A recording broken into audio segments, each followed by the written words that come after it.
Welcome to this daily guided meditation practice. This is the Attentive Mind. My name is Nathan, and I'll be guiding you through this meditation practice today. Find yourself a seated position. The goal with the position, as always, is to find something both sturdy and comfortable.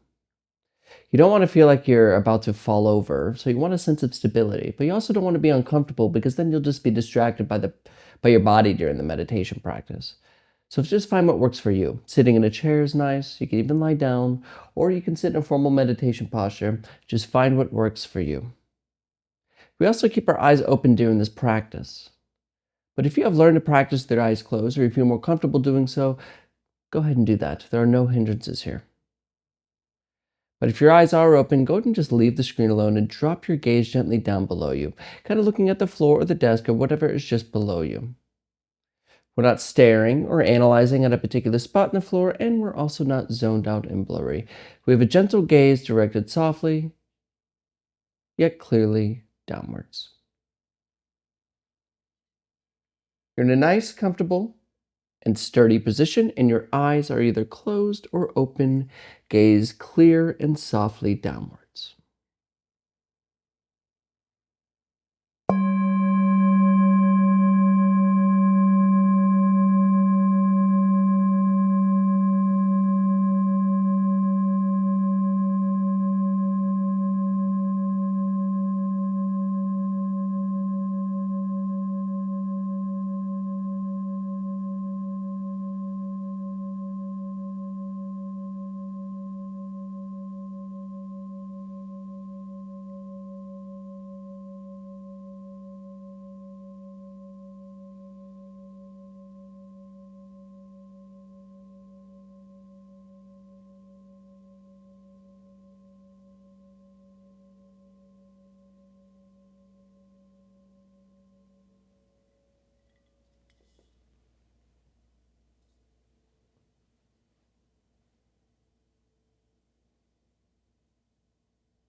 Begin by letting go of all of your intentions.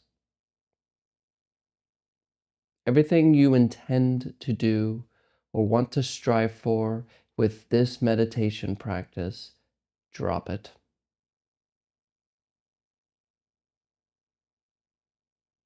Leave alone all your ideas about what you're going to gain, about what state of mind you want to achieve, about clarity or happiness.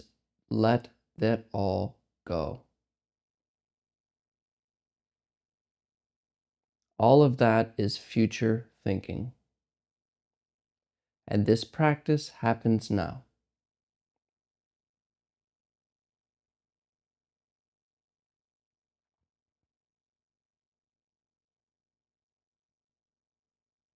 Which is why it's really not a practice per se, because this moment is what there is.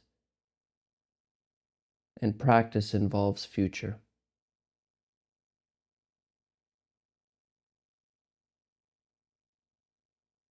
Here you are. There's nothing to gain, nothing to achieve, nothing to realize. Here it is.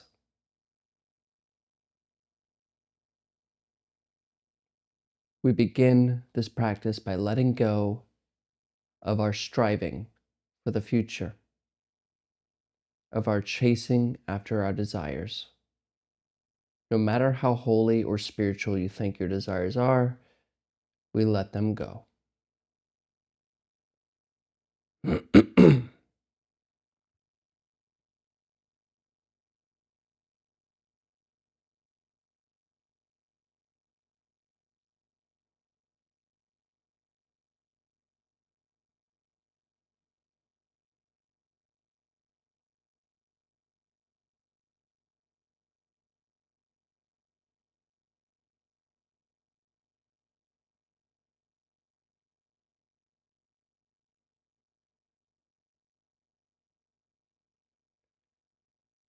Bring your attention to the coming and going of the breath. You could feel the breath in the lower belly, the solar plexus, the chin, the neck, the nose. Anywhere in between these places, just find where you notice breathing the most.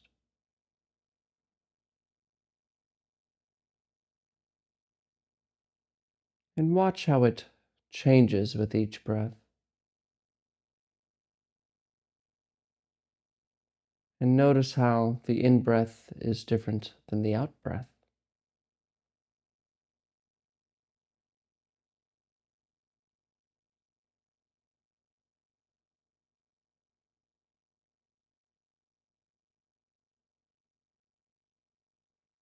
Just follow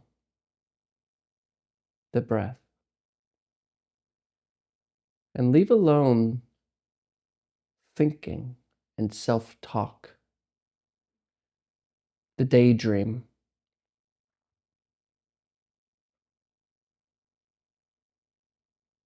Rest your attention gently with the breath for no purpose at all. And let this next thought pass on by as it wants to. Remain with breathing, rising and falling.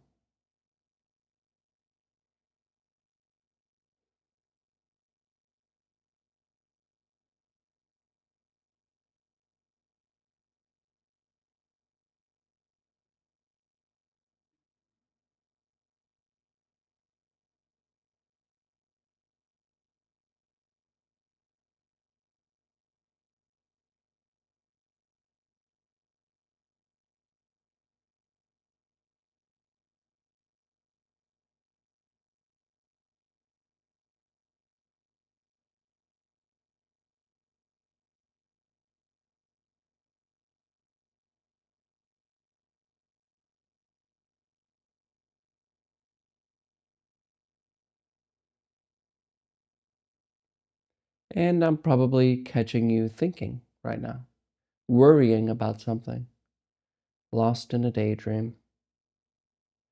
And it's no problem, but when this happens, just return to the breath. Let your thoughts keep on going and do what they want. Just return to the breath, rising and falling. Nothing special.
Come back. Come back to the breath.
Wake up.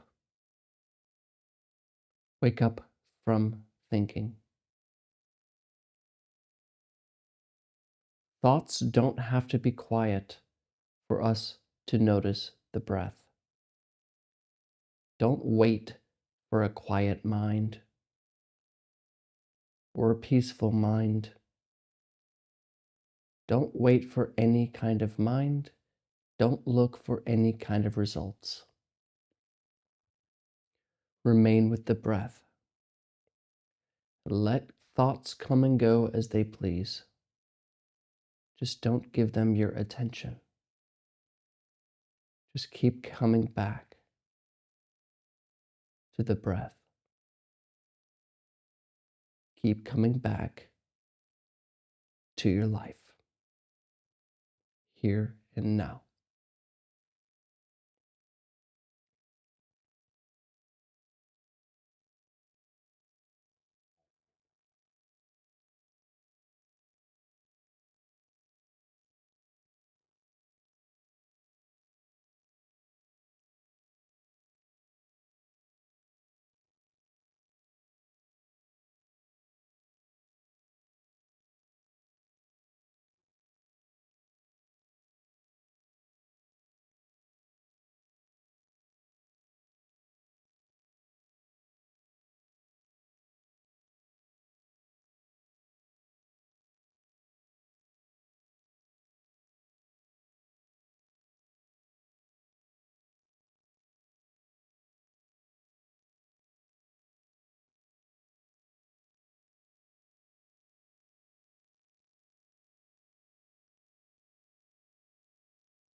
All right, you can look at the screen.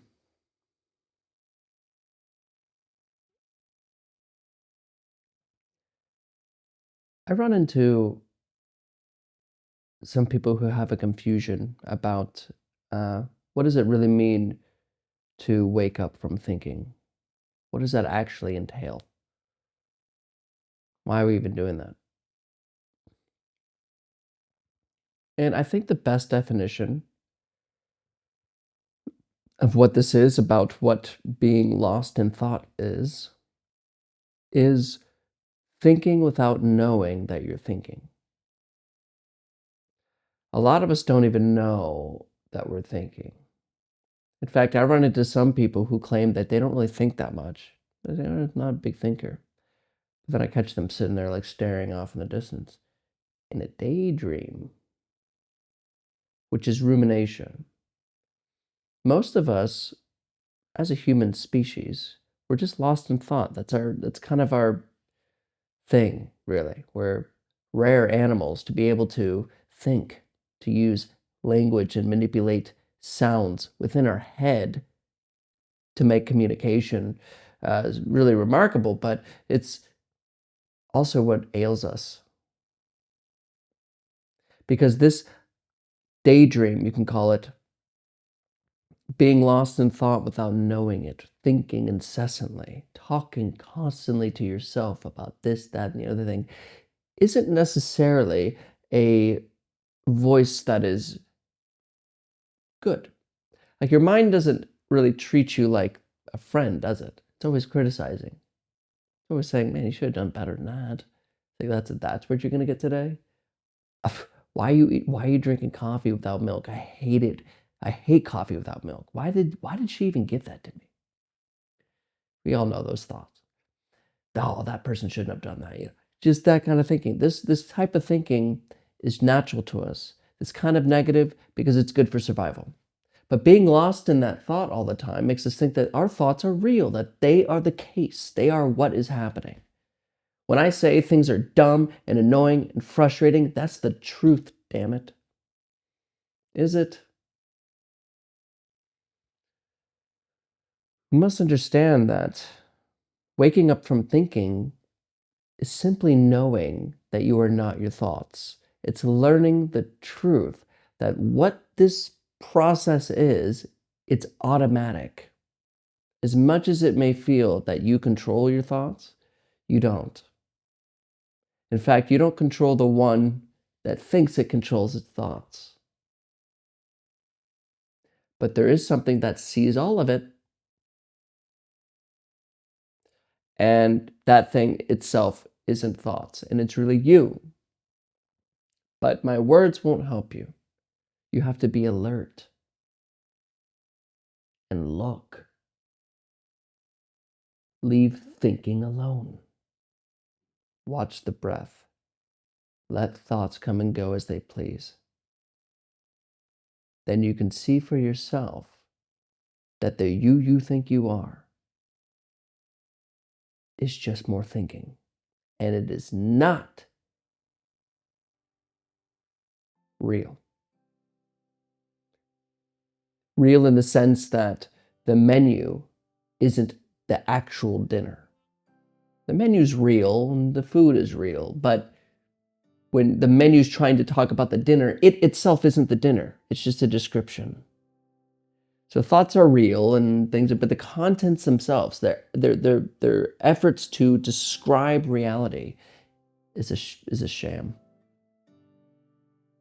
And most of the time it's not accurate. But if we rely on it for our well-being and we fight each other, we hate each other, we're annoyed at life, things seem too hard, we don't want to live it. We get frustrated, doubtful, scared, annoyed, unsatisfied. And that's not a way to live. But it is how most of us spend our time. I'm guessing. So practice and really wake up from your mind. Wake up from these thoughts. They're not you. It's nothing else really worth doing. So practice. Wherever you are, just practice. Thank you for your time today. Thank you for showing up. And as always, and without exception, I'll see you tomorrow.